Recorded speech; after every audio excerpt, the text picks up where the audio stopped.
حضرت سلمان فارسی رضی الله تعالی عنہ نه روایت ته فرمایي چې ما په تورات کې دا لوستلی و چې د خوراک نه بعد خوله او لاسونه وینځل دا باعث د برکت دی.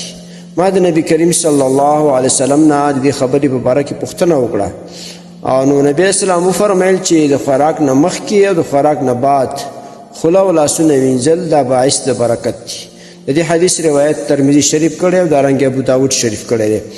محترم مسلمانانو ورونو، دې حدیث کې منګه د خوراک د آداب مبارک چې د خوراک آداب څه دي نو دا مثلا ذکر چې د خوراک نه مخکې لاسونه وینځل او دارنګه د خوراک نه بعد لاسونه وینځل نو دا باعث د برکت دی.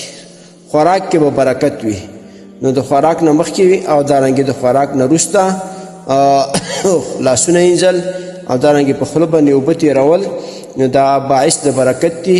هسې خو موږ تاسو خوراک کوو راځئ چې د نبي علیه الصلاة وسلام په طریقې وکړو.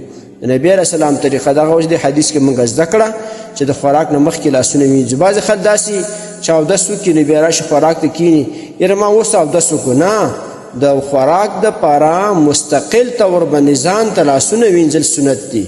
که تا اودس کړی خو تا اودس کړی دی، اوس د خوراک دپاره مستقل لاسونه وینځل مسنون طریقه ده. د خوراک آداب دی مسنون طریقه ده به چې موږ تاسو پې عمل وکړو او غواړې چې ستا په خوراک کې برکت وي، روزي کې د برکت وي، نو د خوراک نه مخکې وروسته لاسونه وینځه او دارنګې په خوله باندې اوبه تېرې کړه او دغه ثواب یعنې دغه برکتونه ځان لپاره حاصل کړي، هم سړي هم زنانه. محترمو مسلمانانو ورونو، تاسو ته چې کوم روزانه د حدیث د مفهوم راځي نو د مهربانۍ او د ثواب له مخې نورو مسلمانانو ته لیږدوئ او شیر کوئ. والسلام. د دیوبندي مسلک حنفي کاروان سټوډیو لخوا وړاندې کیږي.